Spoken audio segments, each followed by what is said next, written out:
ஓம் சாந்தி. 13/6/2025 காலை முரளி பாப் தாதா மதுபன். இன்றைய சாக்கார முரளியுடைய முக்கியமான கருத்துக்களை நாம் பார்க்கலாம்.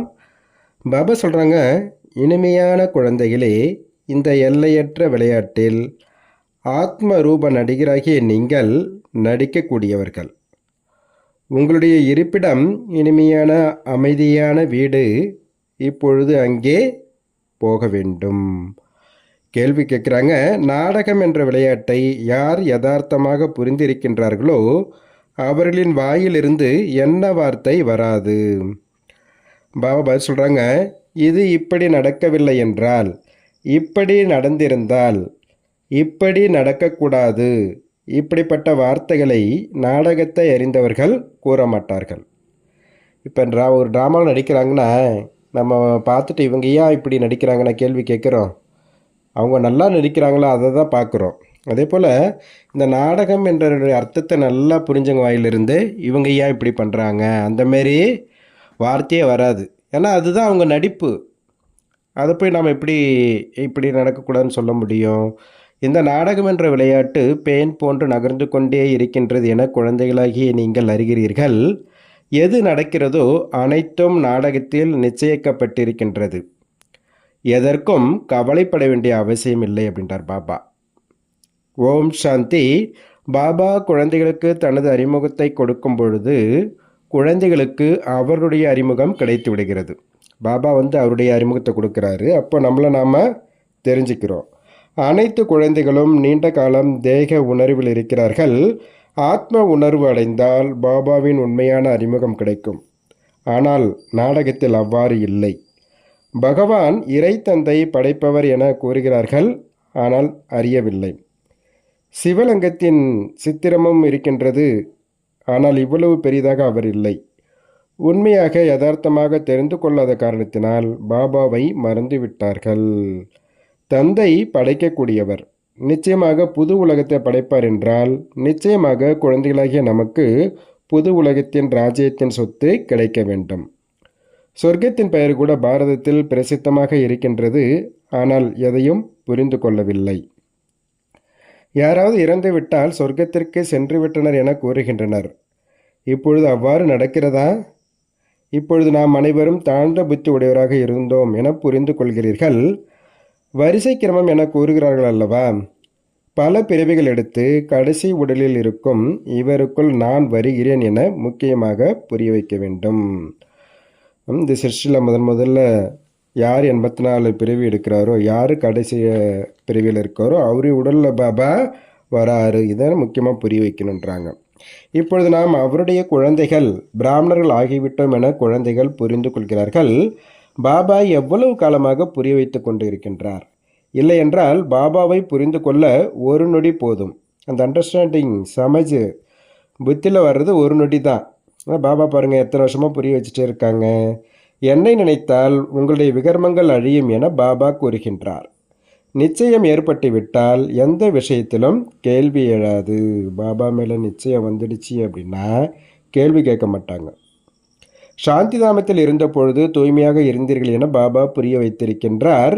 இந்த விஷயங்களை கூட நீங்கள் தான் பாபாவிடம் கேட்கிறீர்கள், வேறு யாரும் கேட்க முடியாது. ஆத்மாக்களாகிய நாமம் அங்கே வசிக்கக்கூடியவர்கள் என நீங்கள் அறிகிறீர்கள்.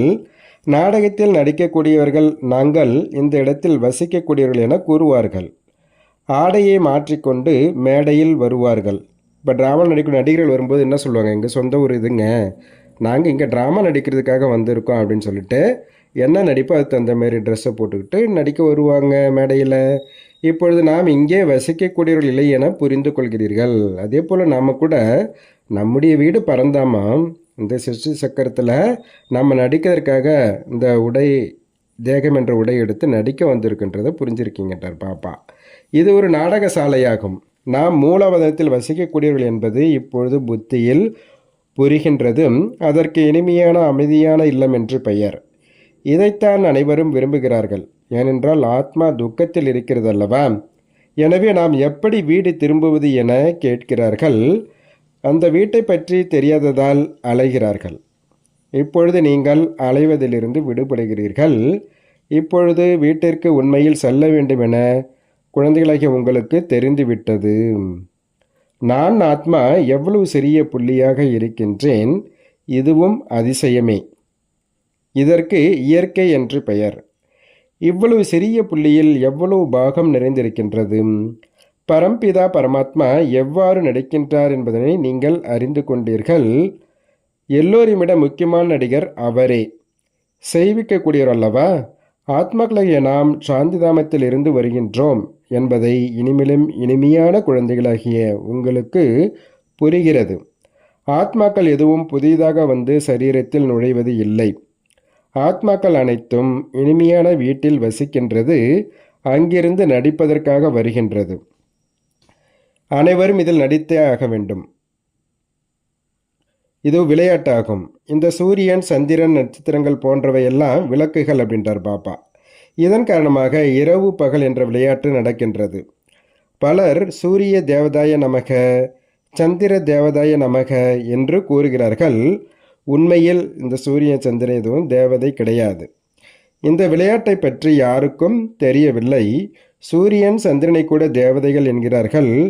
உண்மையில் இந்த உலக நாடகத்திற்கு இவை அனைத்தும் விளக்குகளாகும். இந்த உலகம் என்ற மேடையில் இந்த இரவு பகல் மாறி மாறி வருது இல்லைங்களா, இந்த சூரியன் சந்திரன்றது இந்த மேடையினுடைய விளக்குகள். நாம் இனிமையான அமைதியான வீட்டில் வசிக்கக்கூடியவர்களாவர். இங்கே நாம் நடித்து கொண்டு இருக்கின்றோம். இந்த சக்கரம் பேன் போன்று நகர்ந்து கொண்டு இருக்கின்றது. என்னென்ன நடக்க வேண்டுமோ அது நாடகத்தில் நிச்சயிக்கப்பட்டு இருக்கின்றது. இப்படி நடக்கவில்லை என்றால் இப்படி நடந்திருக்கும் என்றெல்லாம் கூறக்கூடாது.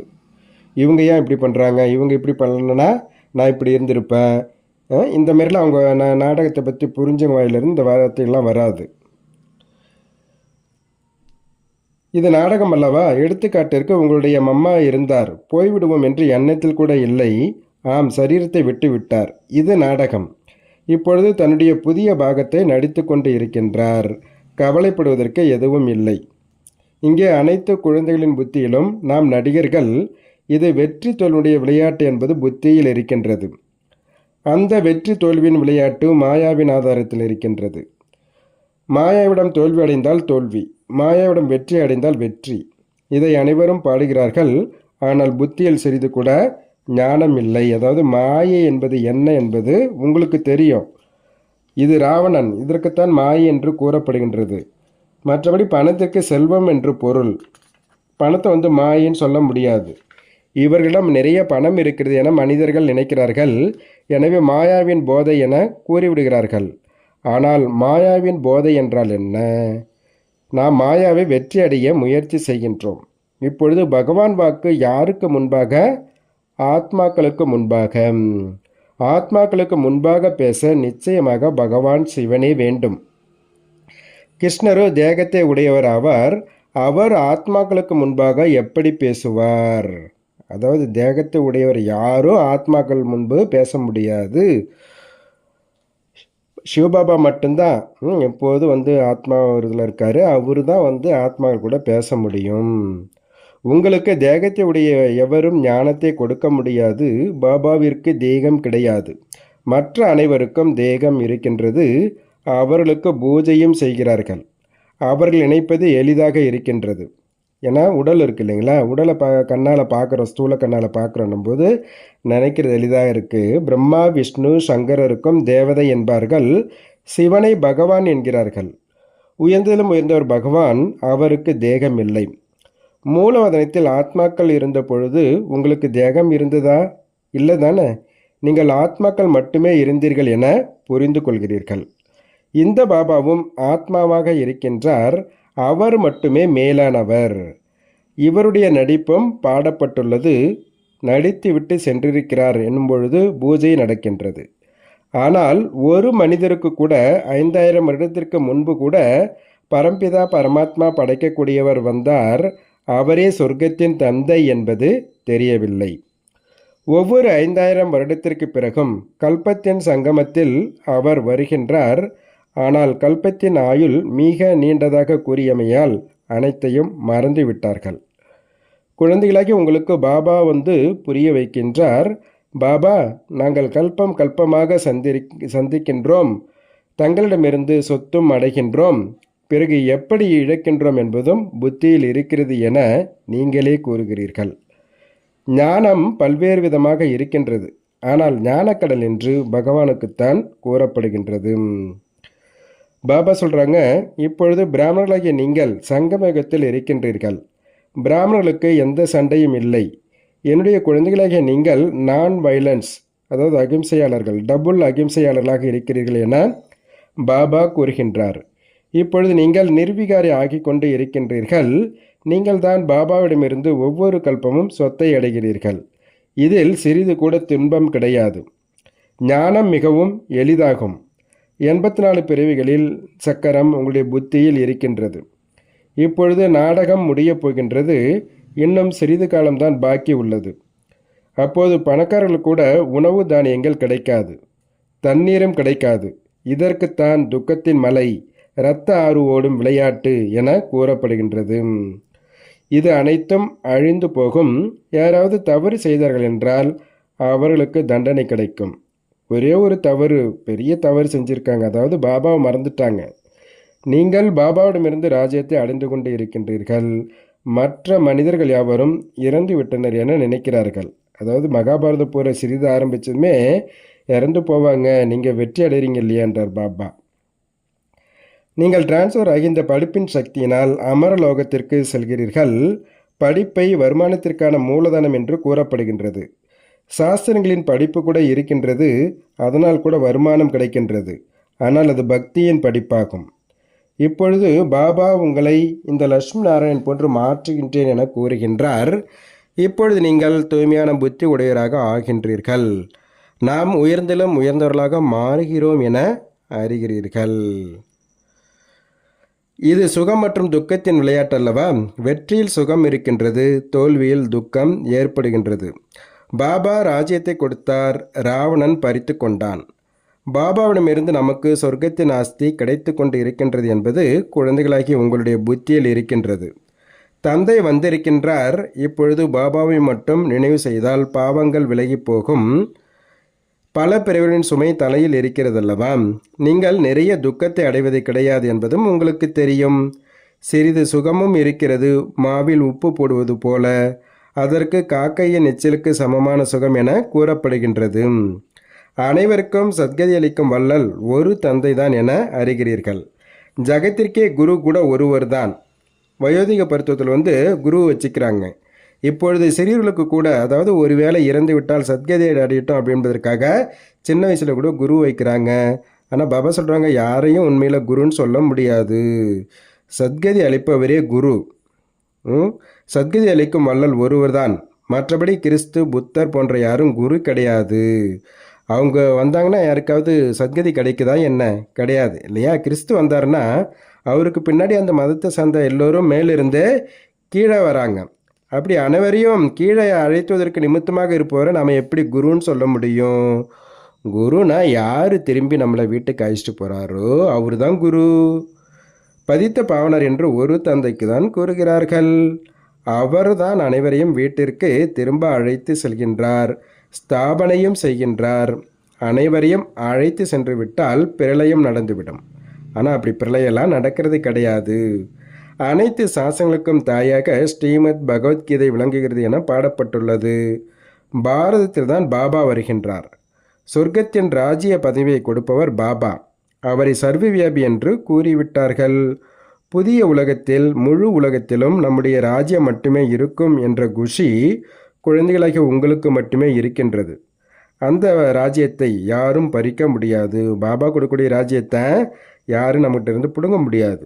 இங்கே பாருங்கள், ஒவ்வொரு துண்டிற்காகவும் தங்களுக்குள்ளார் எவ்வளோ சண்டையிட்டு கொள்கிறார்கள். உங்களுக்கு ஆனந்தமாக இருக்கின்றது, குஷியில் துள்ள வேண்டும். நாம் கல்பமாக யாரிடமிருந்து சொத்தம் அடைகிறோம் அப்படின்னா பாருங்கள் எவ்வளோ குஷி இருக்கணும். என்னை நினையுங்கள் என்று பாபா கூறுகின்றார். பிறகு மறந்து போகிறார்கள். பாபா யோகா துண்டிக்கப்பட்டு விட்டது என்று கூறுகிறார்கள். யோகா என்ற வார்த்தையை எடுத்து விடுங்கள் என்று பாபா கூறுகின்றார். அது சாஸ்திரனுடைய வார்த்தை அப்படின்றார் பாபா. என்னை நினையுங்கள் என்று பாபா கூறுகின்றார். யோகா என்பது பக்தி மார்க்கத்துடைய வார்த்தையாகும். பாபாவிடமிருந்து சொர்க்கத்தின் ராஜ்ய பதவி கிடைக்கின்றது. அவரை நினைக்கவில்லை என்றால் விகர்மம் எப்படி விநாசமாகும், ராஜ்யம் எப்படி கிடைக்கும்? நினைக்கவில்லை என்றால் பதவி குறைந்து போகும், தண்டனைகளும் கிடைக்கும். இது கூட தெரியல, ரொம்ப முட்டாளாக இருக்காங்கன்றார் பாபா. நான் கல்பங்கல்பமாக என்னை நினையுங்கள் என உங்களுக்கு கூறுகின்றேன். உயிரோடு வாழ்ந்து கொண்டே இந்த உலகில் இருந்து இறந்து விடுங்கள். பாபாவின் நினைவினால் தான் உங்களுடைய விகர்மங்கள் அழிந்து போகும் மற்றும் நீங்கள் வெற்றி மாலையில் மணியாவீர்கள். எவ்வளவு எளிதாக இருக்கின்றது. உயர்ந்திலும் உயர்ந்த சிவபாபா மற்றும் பிரம்மா இருவருமே உயர்ந்தவர்களே. அவர் பரலோகத்தை சேர்ந்தவர், இவர் அலௌகிக்க மாட்டவர். முற்றிலும் சாதாரணமான டீச்சர். அந்த டீச்சர்களோ தண்டனை கொடுக்கிறார்கள் இல்லையா? ஸ்கூலில் டீச்சர் சொல்கிறது கேட்கல, ஹோம்ஒர்க் பண்ணலன்னா அடிப்பாங்க. ஆனால் இங்கே பாபா செல்லமாக கொஞ்சம் கொண்டு இருக்கிறாரு. இனிமையான குழந்தைகளே, பாபாவை நினையுங்கள், சதோ பிரதானமாகுங்கள் என கூறுகின்றார். பதித்த பவனர் ஒரே ஒரு தந்தை தான், குருவும் அவரே, வேறு யாரும் குரு ஆக முடியாது. புத்தர் அனைத்தையும் கடந்து நிர்வாணத்தை அடைந்தார் என கூறுகிறார்கள். இதெல்லாம் கட்டுக்கதை. ஏன்னா நடிக்க வந்துட்டு இடையில் ஒருத்தர் கூட திரும்பி பார்க்க முடியாது, நாடகம் முடியாமல். அனைவரும் நாடகத்தில் நடிக்கும் பாகம் உள்ளது. எவ்வளவு பரந்த புத்தியும் மகிழ்ச்சியும் இருக்க வேண்டும். மேலிருந்து அனைத்து ஞானமும் புத்தியில் இருக்கின்றது. பிராமணர்கள் தான் ஞானத்தை எடுக்கிறார்கள். சூத்திரர்களுக்குள்ளும் தேவதைகளுக்குள்ளும் இந்த ஞானம் கிடையாது. இப்பொழுது புரிந்து கொண்டவர்கள் புரிந்து கொள்ளட்டும். புரிந்து கொள்ளாதவர்களுக்கு மரணம்தான், பதவியும் குறைந்து போகும். பள்ளிக்கூடத்தில் படிக்கவில்லை என்றால் பதவி குறைந்து போகும். ஆ என்றால் அப்பா, ஆ என்றால் ஆஸ்தி. நாம் மீண்டும் நம்முடைய ராஜ்யத்தை அடைந்து கொண்டு இருக்கின்றோம். இந்த பழைய உலகம் அழியப் போகின்றது. தாரணிக்கான முக்கிய சாரம் சொல்கிறார் பாபா. ஃபஸ்ட்டு பாயிண்ட்டு, பாபா நமக்கு யாரும் பறிக்க முடியாத அளவிற்கு உலகின ராஜ்ய பதிவை கொடுக்குறாரு. இந்த குஷியில் துள்ள வேண்டும் அப்படின்றார் பாபா. ரெண்டாவது பாயிண்ட்டு, வெற்றி மாலையில் மணியாக வேண்டுமென்றால் உயிரோடு இந்த பழைய உலகத்திலிருந்து இறக்க வேண்டும். பாபாவின் நினைவினால் விகர்மங்களை அழிக்க வேண்டும். வரதானம் கொடுக்குறாரு. தனது சக்திசாலியான ஸ்திதியின் மூலம் அனைவரின் சுப விருப்பங்களை நிறைவேற்றக்கூடிய மகாதானி ஆகுக அப்படின்றார் பாபா. பாபா சொல்கிறாங்க, கடைசியில் வரக்கூடிய ஆத்மாக்கள் சிறிதளவு அடைந்தாலே திருப்தி அடைவார்கள். ஏனெனில் அவர்களது பாகமே துளி அளவு அடைவதாகும். ஆக அப்படிப்பட்ட ஆத்மாக்களுக்கு அவர்களது பாவனைக்கான பலன் கிடைத்து விட வேண்டும். ஒருவரும் வஞ்சிக்கப்பட்டு விடக்கூடாது இல்லையா? நம்ம முன்னாடி வந்துட்டு யாரும் வெறும் கையோட போகக்கூடாது. அதற்காக இப்பொழுதிலிருந்தே தனக்குள் சர்வ சக்திகளை சேமியுங்கள். எப்பொழுது நீங்கள் தனது சம்பூர்ண சக்திசாலி மகாதானி நிலையில் நிலைத்திருப்பீர்களோ அப்பொழுது தனது உதவியின் மூலம், மகாதானத்தின் கடமையின் மூலம் சுபபாவனை என்ற சுவிட்ச் ஆன் செய்ததும் பார்வையினாலே பலியாகி விடுவார்கள். அப்போ நாம் அந்த சம்பூர்ண நிலையில் நிலைச்சிருக்கும் பொழுது நாம் நம் முன்னாடி இருக்கக்கூடிய ஆத்மாக்களுக்கு அவங்களுக்கு என்ன தேவையோ, அமைதியோ சுகமோ அது கொடுக்கணும் அப்படின்ற நினைவுன்ற சுவிட்சை ஆன் பண்ணாலே அவங்களுக்கு போய் சேர்ந்துடும். ஸ்லோகன் சொல்கிறாரு, சதா ஈஸ்வரிய நியமங்கள் படி நடந்து கொண்டே இருந்தீர்கள் எனில் மரியாதா புருஷோத்தமர்களாக ஆகிவிடுவீர்கள். நல்லது. ஓம் சாந்தி, ஓம் சாந்தி, ஓம் சாந்தி. நன்றி பாபா.